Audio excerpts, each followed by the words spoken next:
Okay. Nora's adopted mindset for life, which I kind of wanted to include this earlier, but I wanted to give you guys all my background story before. I wanted to show you this because it kind of just again shows more about who I am.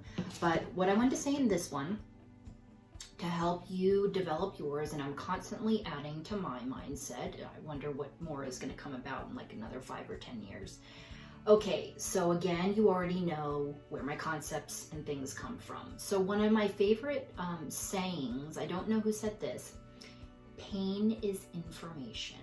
And it's a funny thing and kind of a sick way to think sometimes. I'm like, but, because who would be addicted to that, is that I learned it first from skateboarders growing up. If you've heard me talk about what better way to learn, basically falling all the time and getting up and doing it again, okay? Including my husband, who has tons of screws and different things, ankles, hands, broken things more than 4 times, and all of that, and one of our good friends saying what better way, it's just a series of failures. Anyway, so it's the mindset learned, and in that culture of people, which is also a culture, okay? So pain is information. I realized I learned it back then, and I was attracted to that. And then one of my favorites, quotes, sayings by Bruce Lee, is frustration is a means of growth. People have to grow by skillful frustrations, otherwise they have no incentive to develop their own means and coping of the world. Well said there, Brother Lee. So that is another thing that I would say that I live by, okay? So I have always been about this personal growth and growing, it's just evolved. So that's another part that I didn't relate to in American culture that is, if you want to say perpetuating or encouraging drugs and alcohol and these sorts of means to deal with issues, okay? I never used those things like that, okay? So for me, this is where I got going into growth, and then also this sort of philosophy, which I agree with. So also one of my philosophies, again, this list could be way longer, is that I choose and create my own reality, and I do that and have learned to do that for now over 20 some years, okay? Just practicing, and that I know I can create my own happiness. I feel like I am responsible for my own, you know? So if somebody or significant or anybody else is not in a good mood, I'm not gonna wreck my whole day or whatever it is, or, you know, whatever happened or what mood that they're in, okay? If I want to go do something, I want to go do it. If you want to go with me, great. If you don't, whatever, you know? Now it's like, okay, I'm going to go travel. Are you going to go with? Like, you don't have to go. So this sort of independent thinking and freedom, this is what I want, okay? So living the life I choose, not one created for me by others or the way others feel like I should live it. I'm very fortunate I didn't have either parent. I only saw my mother in the summers, that's another story. But that neither one of them told me who I should be or how I should act or anything like that. So I'm very fortunate there. So as far as, again, going back to the worth, what I want to share with you, which you guys kind of, if you've already listened to all the other videos, is that my worth does not come outside. I don't get it from outside, that because I'm in a relationship, because I have some huge house, because I drive this and that, because I have this job title. This is a way for me to help you explain that all of that stuff doesn't determine whether I'm valuable. Like if somebody doesn't tell me I am magnificent or whatever, oh, I must not be, I'm dumb, or whatever sorts of negative thoughts we are getting into because nobody's telling us, right? Or they're not giving me attention, I must not mean anything, whatever. So all these sorts of things, which back then, you know, makes us feel good. It made me feel good to feel like that and not worthy because of those issues going on there, okay? Not feeling valuable, or my mom giving me to my dad and feeling abandoned, all of these sorts of things. And I haven't even told you guys at all yet about basically my entire childhood or teenage years spent when I would go to visit my mom, her rejecting me constantly. Why do you want to look like a boy?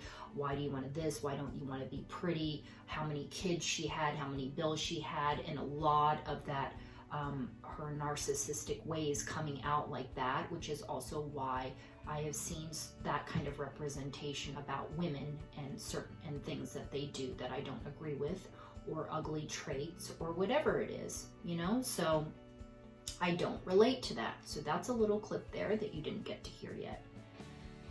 So this is how, again, I talk about the outside trying to tell us or show us, however you want to look at it. It's your perception.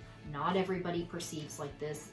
This is just what is happened along my path, okay? So I want to ask you, from your opinion, do you know what it's like to feel free? Do you know what the heck that means? Do you want that? Is there an area of your life you want to feel free? Maybe it's just you want to be able to speak up to your family members or somebody, you know, no, I don't want to go to that party. It's just no. There's no answer. There's no reason. Just no. I don't feel like it. I'm busy. Like, maybe that whole people pleasing, that holds you back. You don't want to disappoint, right? And who wants to disappoint parents? I think parents are the one people like we want to please, right? We look up to them. You know, some of us. Maybe some of us don't view it like that. But to me, and especially if I care about you, I don't want to not respect somebody or care about the opinion of somebody that I dearly, you know, care about. So, but in my case, it was my dad. I would be more probably, I don't want to disappoint him. Okay, so again, I already asked, but if you want to again go back and write this down or think about it. What areas of your life do you want to feel free? Like, is there any area you struggle in? Have you researched anything regarding the subconscious mind and our role in our daily life? And the reason, again, that I'm bringing that up is because it affects our daily life and our perceptions about the world. I don't know the statistic. Don't ask me. You can Google it. It's like 90% or something that says that we move from the power from our subconscious mind, okay? But I will, like I said before, recommend this book. And it's been around for a while. And he will give you different mind focusing techniques. But if you don't know what the heck that I'm talking about, this says it all. And there's so much more research out there, okay, people? So the subconscious mind is a lot of what we move from. And it also, that's why it's confusing when it's like, but I don't really think that, but your subconscious thinks it. And something called neuroplasticity, which is what I'm doing, explains a lot of that. Where basically it's rewiring your brain, okay? And I will say it again, like I've said it before, our brain is a computer. If we don't program it, somebody else will, right? So if anything, we should all be pissed off and angry because of all this stuff that has been programmed, like that we didn't want to think or that we didn't want to be, but it's all this influence of information and everything like that. But I am not angry, of course, because this is part of the path, right? Of learning humans along this road. Okay, so I'm going to go ahead and end again this episode, and I wanted to give you an idea of my adopted mindset for life, which involves so much more, but basically what I wanted to tell you is kind of what I already said, that building assertiveness, creating my reality, all those sorts of things, pain is information, and the frustrating path hasn't necessarily, I would say, is fun, but it's very fulfilling and rewarding. Okay, so I hope you are enjoying this series, and we will continue